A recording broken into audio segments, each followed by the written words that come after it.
Since 1964, the Sports Car Club of America's National Championship Runoffs has been the single most important amateur auto race in the nation. This weekend, almost 600 competitors will fight for a medal in what has been called the Olympics of auto racing. This is where professional racing careers are launched. This is where legacies are born. This is the SCCA National Championship Runoffs, presented by Garmin Verb. And we welcome you back live to Mid-Ohio Sports Car Course, Lexington, Ohio. Touring 4 about to get going a little later on. Right now it's GT2. Randy Popst and I will have this call for you.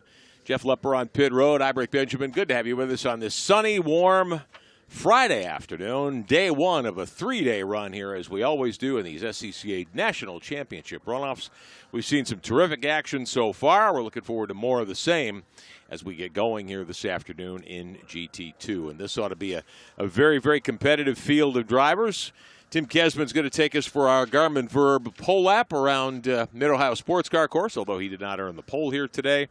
In GT2, Dylan Doherty has an opportunity for a super sweep if he can close the deal and win here this afternoon in GT2. But it's going to be a tall task to win this one because, Randy Popes, you've got some of the fastest cars on the grounds here in GT2. This is kind of near and dear to your heart. These are good race cars that we'll see next. And some well-known drivers. These are cars, many of them that I raced professionally just a couple of years ago, like the Porsche GT3 Cups, which is what we're doing our hot lap in. It's a Porsche GT3 Cup with Tim Kesman, and he's from Calypso. He's got a Calypso sponsor from Fall Line Motorsports, crossing the start line, and no, the finish line. Front straightaway along the pits, fastest corner on the track. It's a left-hander, turn 1. The left-handers are fast, and there's not very many of them. A lot of rights. Now we're running the pro course, which goes straight up. See the chicane off to the right is the old original traditional course. It gives another passing opportunity into the carousel. Tightens up at the end. Very important to get a good run off the carousel. You don't want to understeer. In the keyhole. No understeer in the keyhole from Mid-Ohio because you come out on this long straightaway. Every great racetrack needs a long straightaway, and Mid-Ohio has one. That kink is easy flat out. So downhill brake zone into the end of the straightaway. Best passing opportunity on the track. Now it's going to get real hard to pass. You're on the roller coaster. Over the hill at turn 5. Car gets light. Sets you down into a 90 right that leads into what they call madness. You're going under the Honda bridge. Look at that, left. Up over a hill, back right. You don't have a moment to breathe. Kick it back in again into the jump turn, which leads into Thunder Valley. Jump turn because everybody gets wheel spin there, even Spec B. Tuck it all the way right for the other fast left-hander. Not quite as quick, and an early apex corner, like the only one here at Mid-Ohio, into the carousel. This is the carousel, folks. Also tightens up. You don't want understeer in that or the keyhole. It leads on the straightaway. And there's the finish line right at the end. We start this race out there right here, halfway down the back straightaway.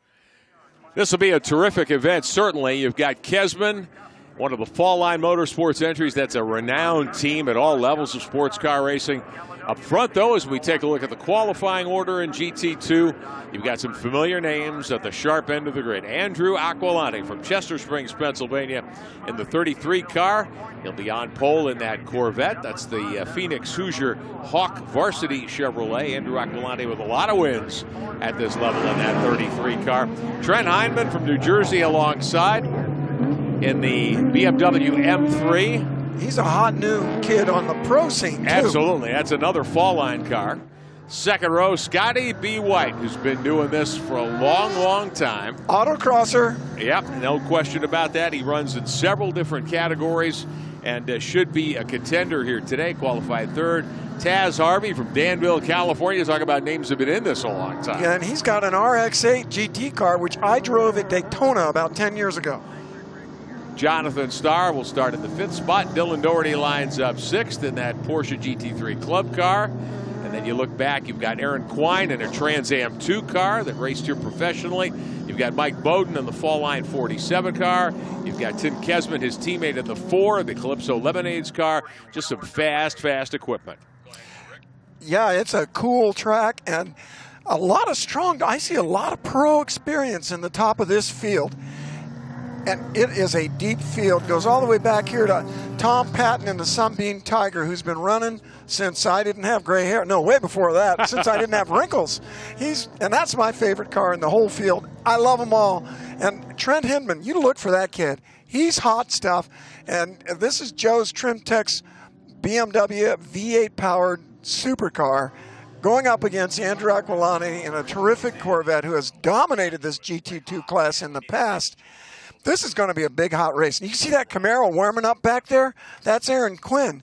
Aaron has jumped over from the Trans Am series. It's a TA2 car to run here at the Runoffs today. Aaron, an instructor here at the Mid-Ohio School, has plenty of local knowledge, no doubt about it. That's a pretty fast race car. He will start back there in the 7th spot in that Camaro. Mark Bowden, Tim Kesman, and the two Fall Line Porsches back starting 8th and 9th. You look back there, you've got some other well-known drivers and good equipment, that guys that have been doing this at this level for a long, long, long time indeed. So you've got Tim Gray from Minnesota and the Ryan Company's Ford Mustang. That's a TA2 car. You're just Preston Calvert is a World Challenge contender. Didn't do well in qualifying, didn't post a time. Scheduled to start shotgun here. But Hindman in that BMW up alongside Andrew Aquilante. Take a look further back. There's that Mazda you were talking about. The Fall Line Porsches back there. We're going to have a terrific battle. Scotty B. White in the second row in the 0 car against Taz Harvey in that 88 car, that Mazda. Guys with tons of experience at this level, tons of pro experience as well. Safety cars in Mid-Ohio, getting ready to go. GT2 National Championship is on the line. 21 cars strong, and we are going to see the green flag underway at Mid-Ohio Sports Car Course. Look at Trent Hindman in that V8 BMW jump into the lead. Aquilani on the outside, and the Phoenix Racing Chevrolet gets shuffled back to second. That's Scotty B. White on the outside, trying to make a move there in the 0 car. Aaron Quine up to 5th already in that orange Camaro. There's a lot of horsepower on that track right now. 2 Vipers, and they got brand new, fresh tires. The cars will never be better than they are right now. That's what I say. These big, heavy, fast cars are hard on the tires. Hindman in the 70 car, your early leader. Aquilani on the 33 alongside. Taz Harvey in the 88 lost some positions. It's Jonathan Start in that Viper, the 51 car. The other white Viper there, he made a move on the drop of the green flag to climb up. Looks like he is challenging for 4th spot. Aaron Quine up to 5th from 7th starting spot. Right now it's Hindman in the BMW. That start was good for the Vipers. They got the big 8-liter or 8.4-liter V10, and they had the power and the torque on the start. Kind of shuffled the RX-8 back for Taz. Scotty White up to 3rd.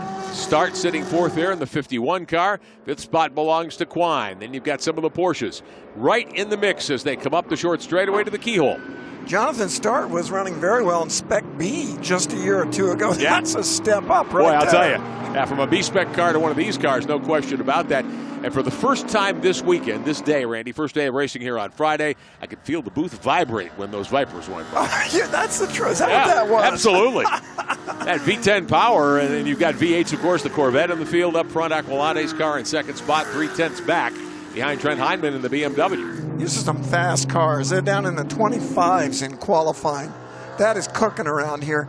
And you know what, my friend Aaron Quinn, he's running good in that Camaro. He's moved up a little bit on this start. Holding up that RX-8 right now.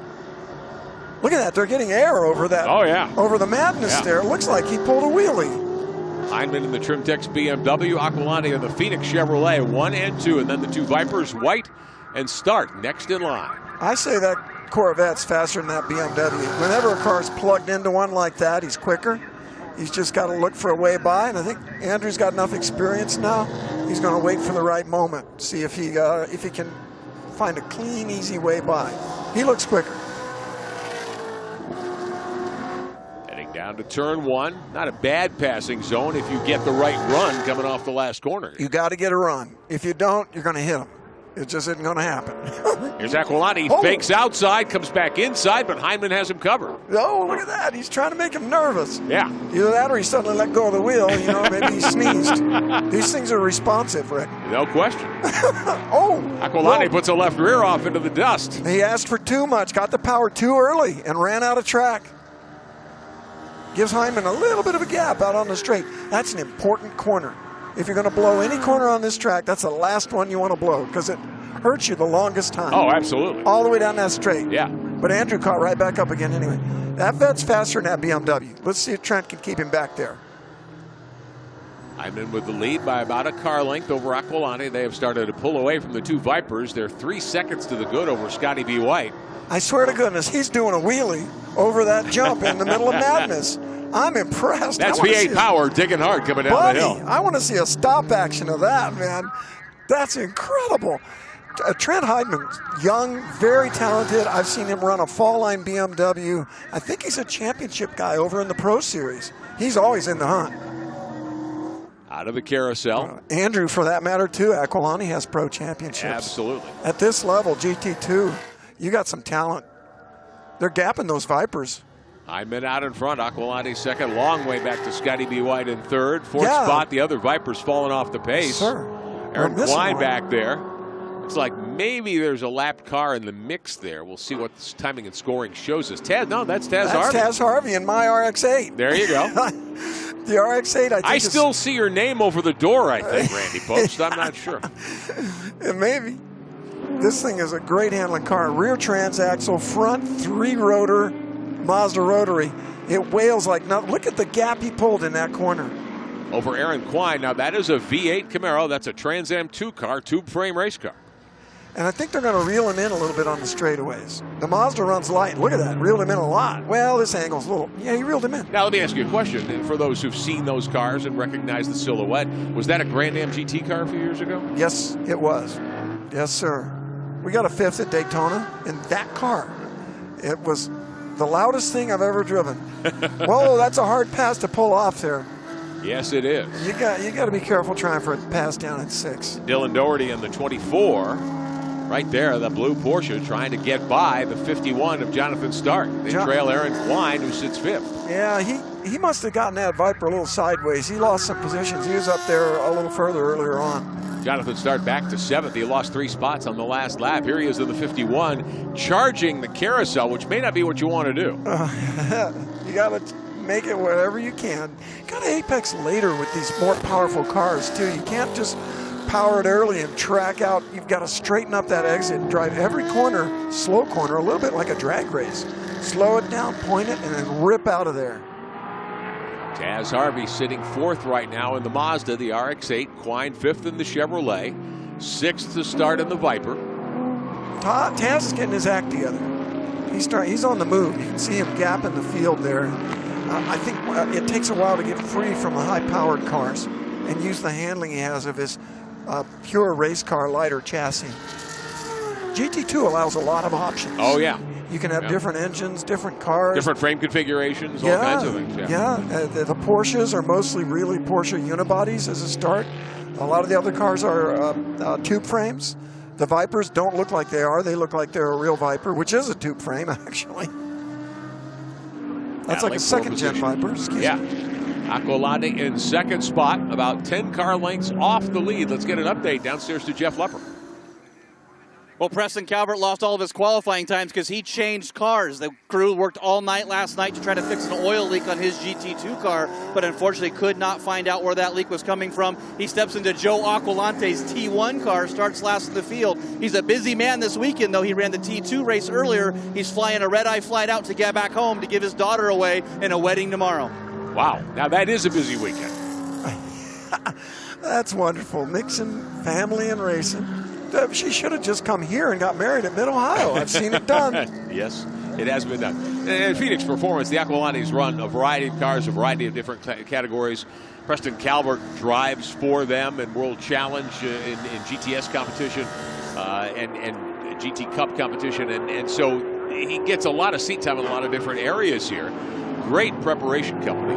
The Phoenix folks, they do a terrific job on those cars. They must have half the upper paddock. I've seen a lot of Phoenix cars running out here. Andrew's still in second. The Trent Hyman car, the BMW, still able to keep him back there.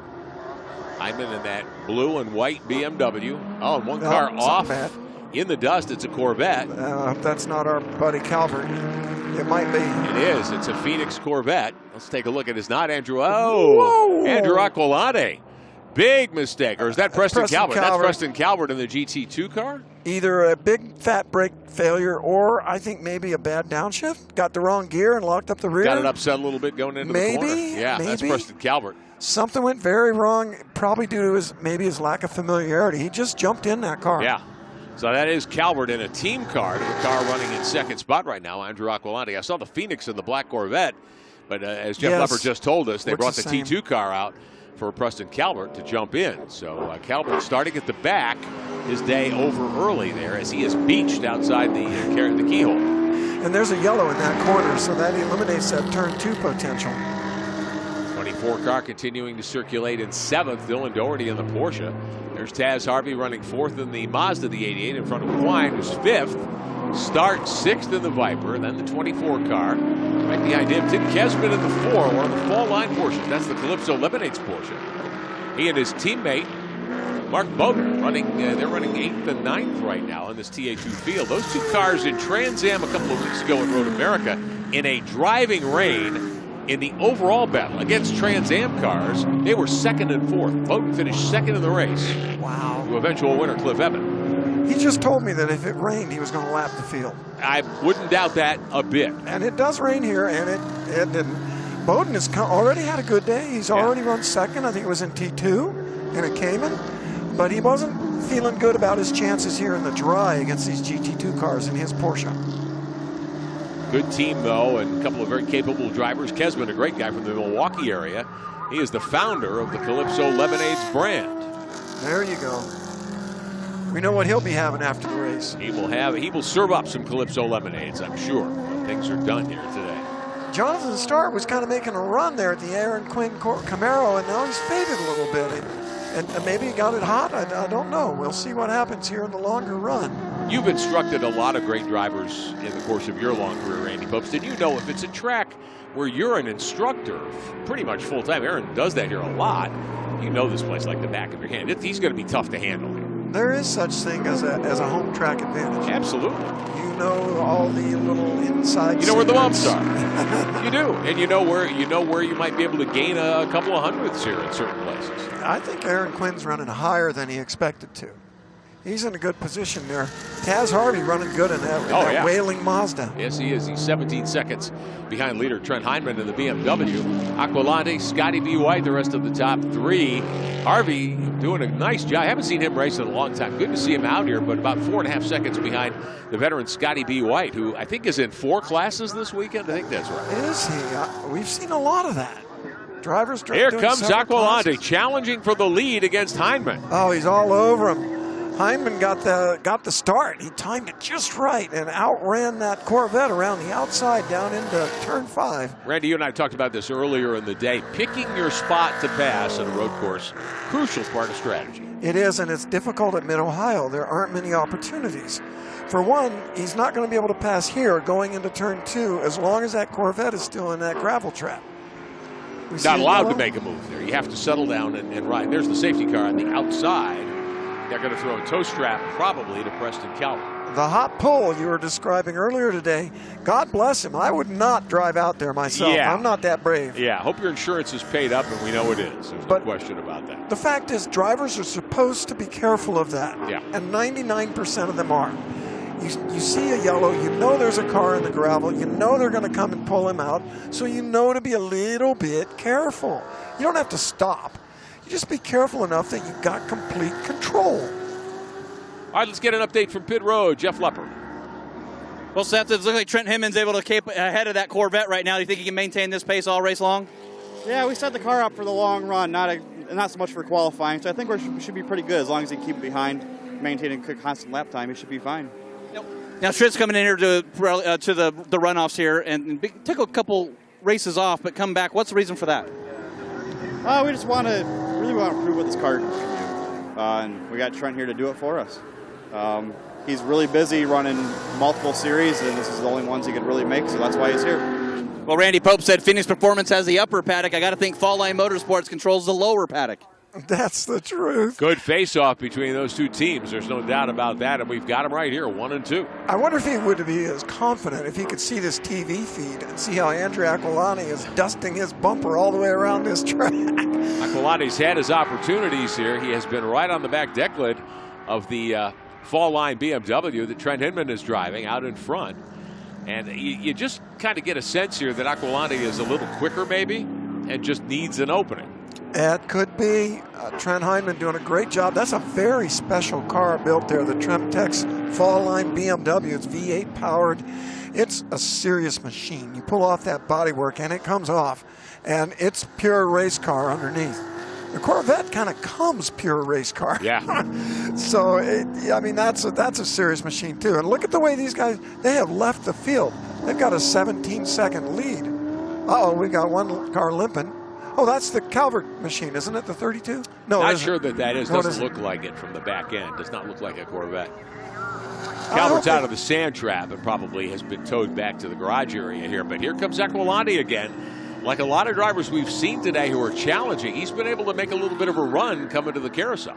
I think he's just biding his time. Yeah. There's not an easy way around. It looks like the BMW is a little quicker on the straight.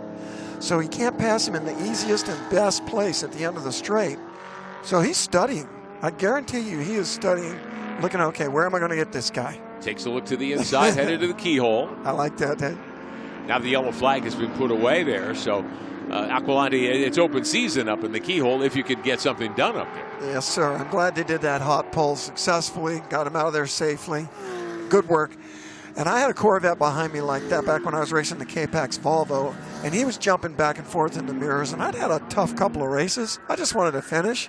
I just pulled over. I was like, you go ahead, man. You go ahead. I just want to bring this thing home. Calvert's back in the pits. We'll see if he does any. I bet he won't try to run it anymore. His day's probably done. Nothing to accomplish but wear the car out at this point. Hyman in the BMW out in front. Aquilani second in the Corvette. They are putting down some incredibly fast laps here. Hyman's best lap, a 1:26.8. Aquilani about the same pace, a 1:26.847, just about the same. Got a second off of qualifying, which is normal. Yeah. They got a full fuel load. That alone will give you a second. Absolutely. Tires aren't brand new. A lot of these tires will give you a magic lap first time out. Got a little traffic. Leaders approaching a lap car. Hyman on the inside. Aquilani will follow. He's got plenty of time. Winning lap 11 on the board of 23. You see that little snap oversteer when Aquilani turned in. That's a classic Corvette trait. Hyman is protecting. On the outside, Aquilani puts a fender out there.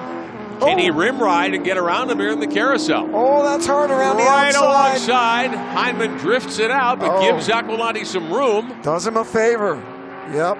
A lot of guys would have tracked him right off the road, and they even might have had a right to, because he wasn't in there, right? He wasn't in there. It was only a nose. When it's only a nose, that's not enough. It might have rubbed, but maybe you want to touch, a little baby touch. We have seen some awfully aggressive racing here in day one of these SCCA runoffs 2016. Not so much here. Andrew Aquilani doing a terrific job right in the tire tracks of Trent Hyman in that BMW. But so far, Hyman has managed to stay on top. Yeah, I think he is still just waiting for a chance. Pretty mature thus far. He's putting the heat on him. No doubt. And the easiest way to pass somebody is if they screw up. On the other, Trent Hyman, on the other hand, he's not likely to screw up. That kid's sharp, and he's got some experience at a very high level. Halfway this time by. We'll be halfway home. 12 down, 11 remaining. In this 23-lap chase, we won't come anywhere near, it appears, the 40-minute time limit here. Yeah, these cars are fast. Hyman getting pressure here. Aquilani backs off a little because there's a slower car that they have to navigate. E46 BMW. And GT2, if you want to build a winning car, that takes a lot of money and a lot of effort. Oh, yeah. But you can get a good car out there, have fun at the regional level, and be faster than almost every other GT car, and not spend that kind of money. But at the runoffs, you're not going to be competitive. Yeah. This is where the best of the best come to try to win a national championship in SCCA club racing. You got to have it all together. Yeah. That's an E46 car back there. Those are great cars to drive, too. This is the E92 version M3. Next generation, although it's really a fall line car. Yeah. There's not a whole lot of BMW left in that car. The motor, certainly. The bodywork, certainly. Yeah, but they're special. Even the motor is special. That thing goes. Oh, no question. Hyman starting to pull away just a little bit from Andrew Aquilani now. And tire management, as we have talked about a couple of different times today, could become a part of this story as we get into the second half here. It always is with powerful cars. It's probably, 600 horsepower or more. tons of torque. They're hard on the rears, but the cars have big tires. They got the big wing, and they're set up for it. But there's something interesting going on with his shock setup because of those wheelies he's doing over there in Madness. That's very interesting characteristic. Getting on what looks like a Mustang or full tube frame. Tim Gray's Trans Am 2 car. That's the Ryan Company's Mustang that we see in Trans Am all the time. Tell by how low it is. Yeah. Low and wide. That's not a stock chassis there. Hyman continuing to lead Aquilani, who draws back close to the leader, the 70 of Hyman. Hyman's getting a good run off the keyhole. Yeah. We've seen Aquilani drop tires there a couple of times in the dirt, indicating he's not able to stick coming off the corner. And Hyman runs down the straight, and look at this. He's always clear, so he's not worried about Aquilani taking a shot at him in the brake zone at the end of the back straight, which is the best potential passing opportunity. Over the hill, down through the S's. Aquilani's strong back here in the windies and the S's, but you can't get by. Not safely. You stick your nose in and spin the guy out, but that's not the way you want to do it. You don't want to have to sit down with the Although we have seen a little bit of that. We've seen a little bit of that, you know. It's a good way to make somebody hate you for the rest of their life. Well, do you want to make friends or do you want to win races? A lot of times that's the choice. Yeah, I hear you. I want both. What's the old line? If you want a friend, get a dog. Or at 200 miles an hour, there are no friends. Speaking of that, how fast are these cars going? They're running, let's see, we got 156 on the straightaway. That's cooking. Yeah, they are hauling the mail in these cars. And it's not the leader either. Very capable of very strong straight line speed. They handle terrifically well. Lapping this place, minute 27 and some change. And that is a very quick lap time here in Mid-Ohio. Back on pit road, Jeff Leppard. Well, here with Phoenix Performance with Andrew Aquilante. Is Andrew giving it all he's got, or is he just kind of waiting until the end? The BMW is very strong. So I think he's giving it all he's got. They had a heck of a race here earlier in the season, and they're having another one today. Well, we saw that race earlier this year with Andrew coming on top, but it was Hitman leading now. Whoa! How about it, Rick? He gave got a up shot. alongside. Aquilani was on the inside coming to turn 4 and backed out of it.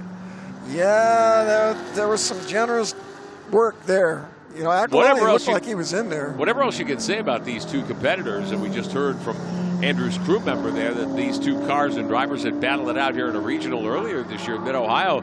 They are racing each other cleanly. Here we go. One more look at the attempted pass by Aquilani. On the inside, he's there, fully there. Maybe he got pinched a little bit. Maybe. Hyman didn't make it easy, and hitting that curve slowed him down. Aquilani lost grip and was not able to seal that pass, pull it off. Lapping by one of the Vipers. Wow, you couldn't have got a sheet of paper between that Viper and that Vet right there.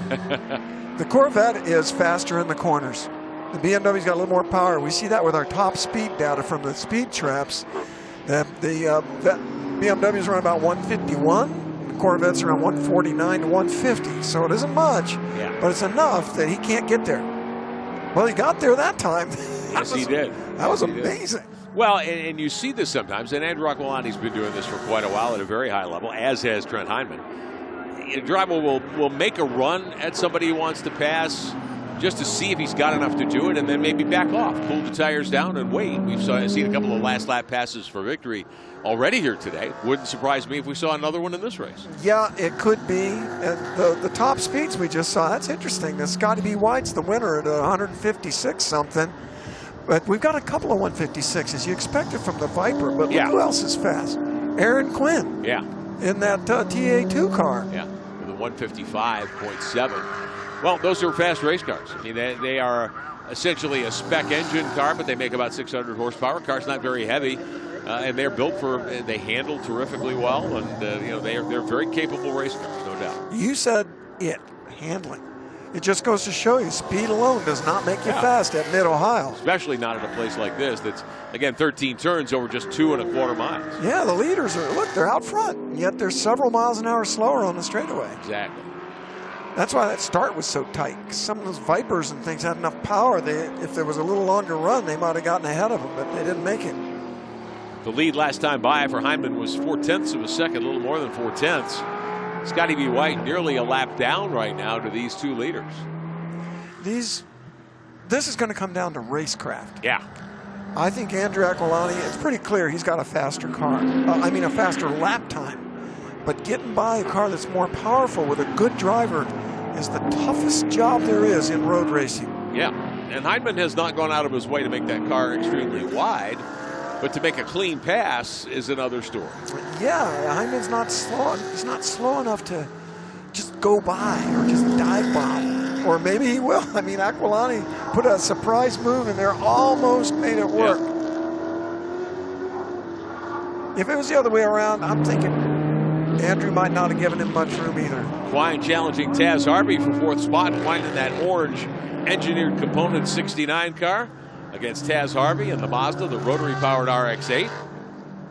They're battling it out for 4th spot here. Quine way faster in terms of top speed than the RX-8, as I suspected. But look at the RX-8 pulls out a gap when they're back here in the corners and the windy bits through the roller coasters here at Mid-Ohio. He gaps them. Be any better? Yeah. So if he doesn't, here comes Aaron. Battling for position, headed to the carousel. I know Aaron because he was part of the team that helped me set the lap record in a Viper out at Mazda Raceway Laguna Seca last year. Wow. Very impressive. He's a sharp guy. He's got a tire servicing business, too, of his own. Look, he's pretty close to that RX-8. Oh, no! Aaron Quine loses it going into turn 1. The Mid-Ohio instructor slides into the beach. That happened fast. Yes, it did. Car just stepped out on him here. He tries to save it. Oh, locks the brakes, slides across the grass, and his day effectively is done. He gets it gassed. Oh, good. He got out of there. Spins it out of the dry gravel. I wasn't sure he'd be able to do that. You know what? He was following my lead. I don't take credit for that, though, but he was trying to stay close to that RX-8 and get him on the straight. Yeah, gunning for 4th. Tried a little too hard, or it's broken. I'm not sure yet. He had a little wiggle there, but his tires were dirty, very dirty. Lost it going down into turn 1. Quine spins harmlessly off course, but loses the top 5 spot now. Dylan Doherty will take over 5th in the 24 car. Look at these two, still just glued together.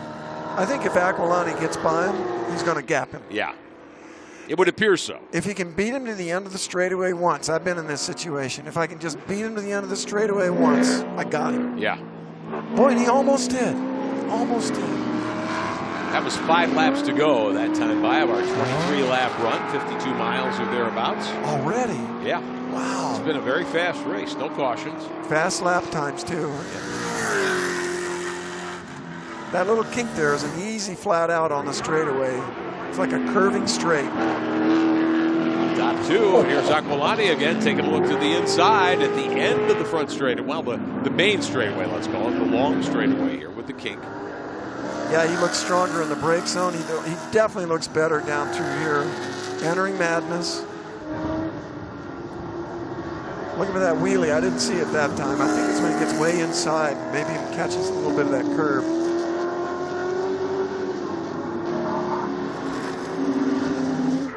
Andrew's still trying to put the heat on, getting the mirrors. He is. Leaders approaching the carousel one more time here. Make him worry, but Hyman knows there's just really no way by in this part of the track. Be 4 laps to go this time by. You ever heard that saying, you can't win a race in the first turn? Absolutely.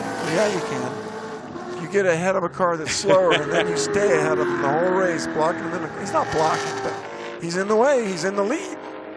I've won races that way before. Sure. Sometimes you can win a race in the first turn.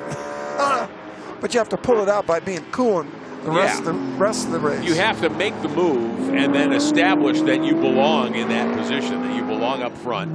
And contact. The 98 car, Aaron Quine getting into it again, twice in 1 lap. And that is contact at the bottom of the hill. Here's a look. Quine coming up on one of the slower machines. Remember, Quine was in the top 5 a moment ago. There's smoke. The Porsche's in trouble already. The Porsche loses it. Quine tosses it and misses him. Just skins by in the 69 car. And now he's stalled on the inside of the racetrack. So Aaron Quine, a very tough moment here as Aquilani is back challenging for the lead. They just drove through that incident at the end of the back straight. I'm sure there's waving yellows like crazy there from our SCCA workers. One less passing opportunity, and hopefully Aaron can get the car going and get out of there.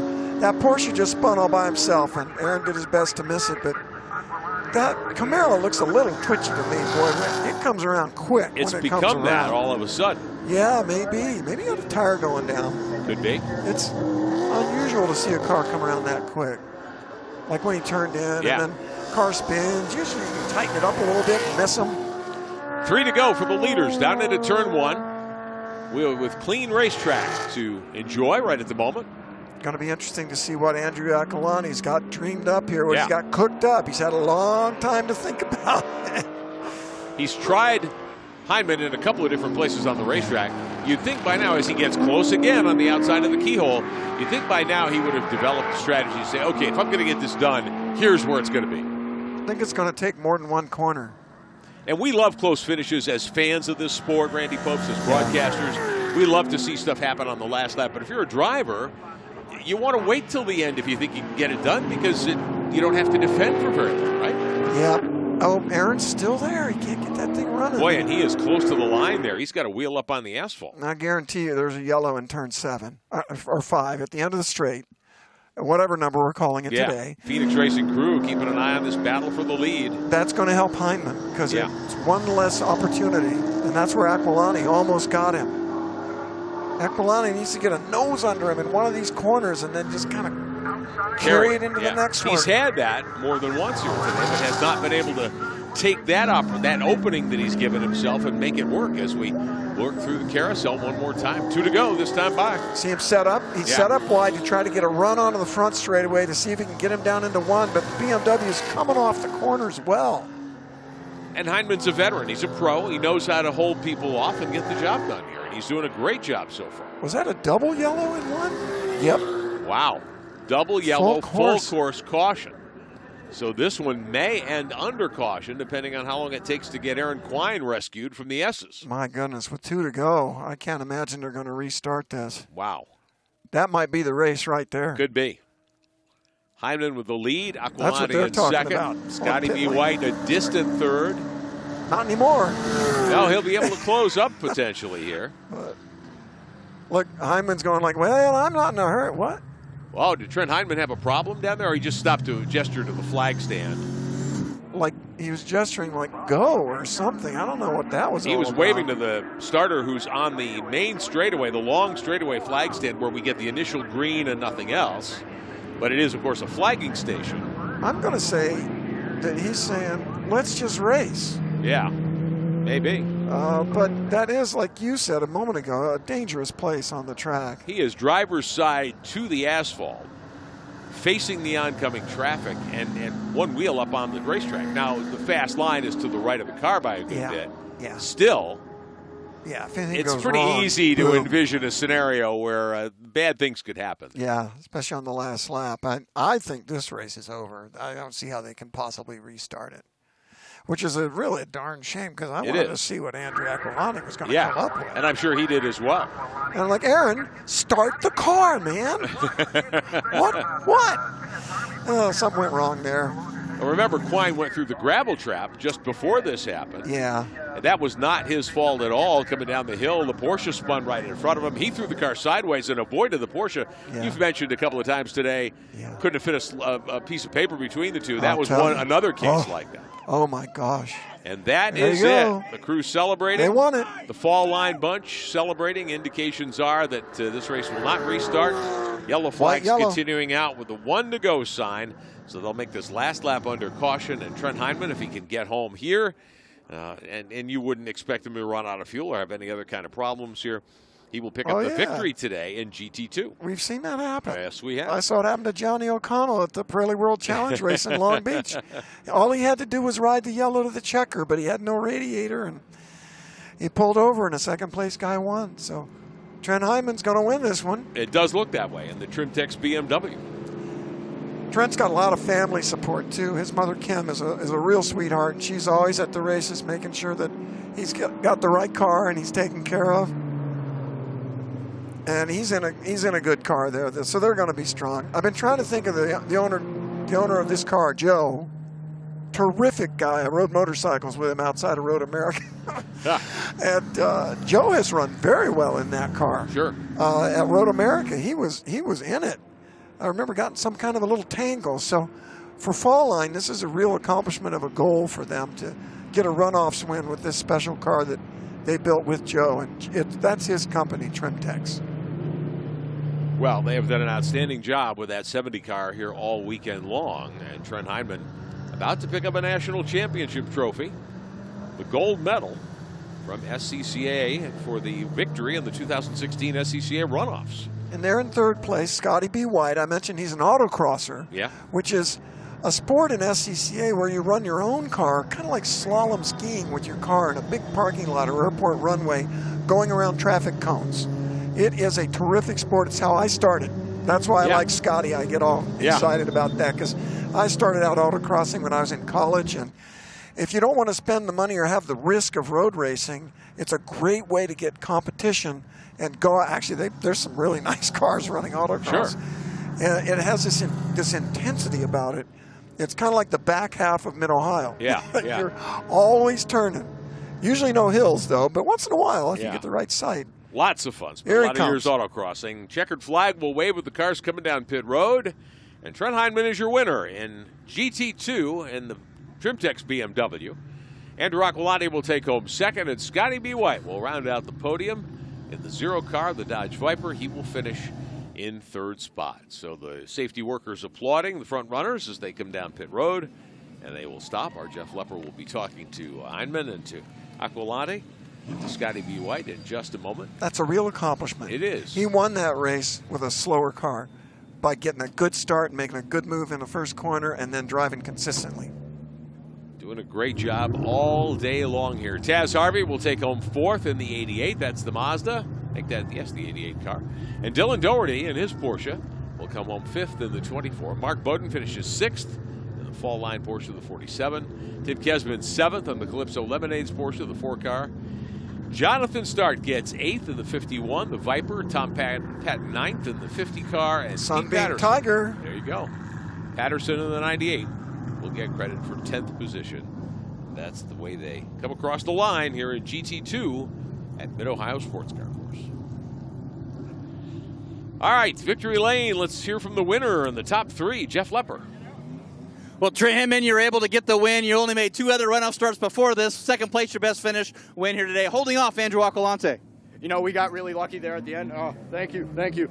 We got very lucky there at the end with the yellow. He was really doing a great job managing his tires. I was giving it everything I got. That Phoenix Corvette was super quick, but so was our Fall Line Trimtex Drywall Products BMW M3. It was absolutely unbelievable the way that we've been able to turn this car around and really make big improvements on it.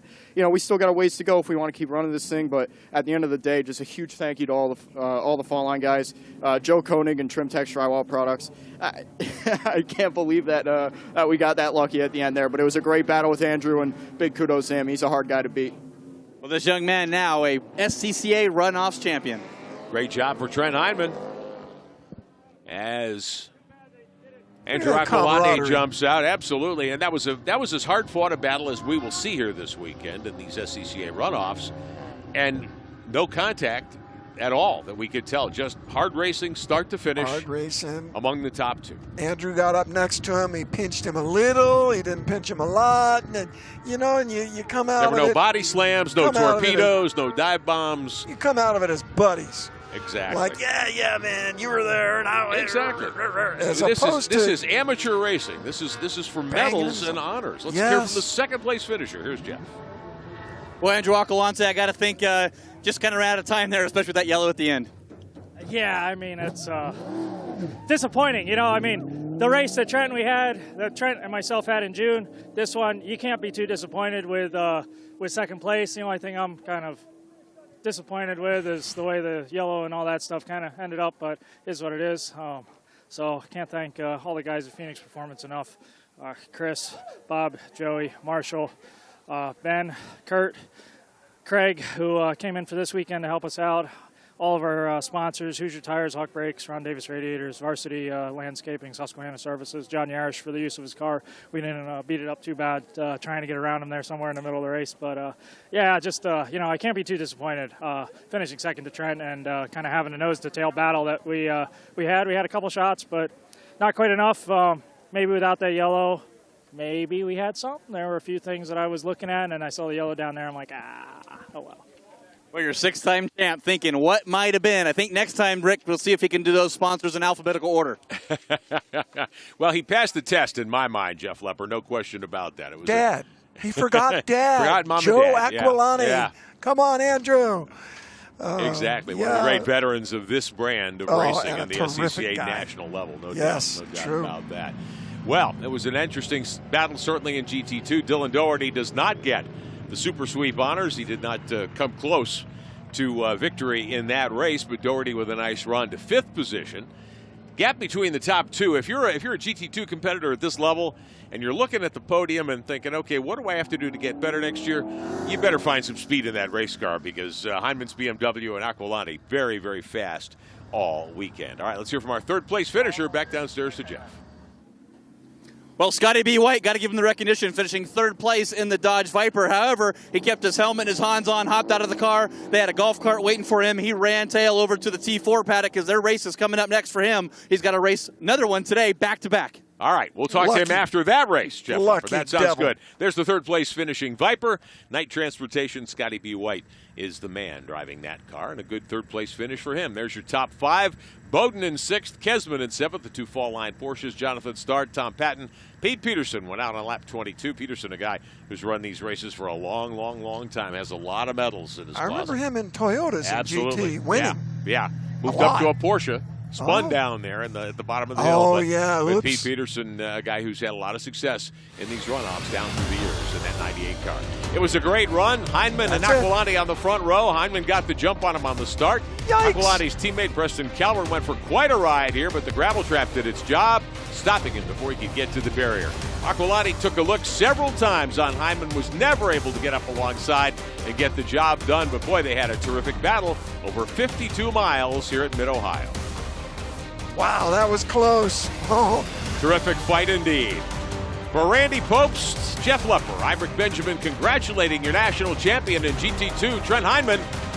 We will talk to you tomorrow on SCCA.com. Dorsey Schrader and Greg Kramer coming up next. Greg Kramer will be up next. We've got one more race for you today. Thanks for watching, everybody.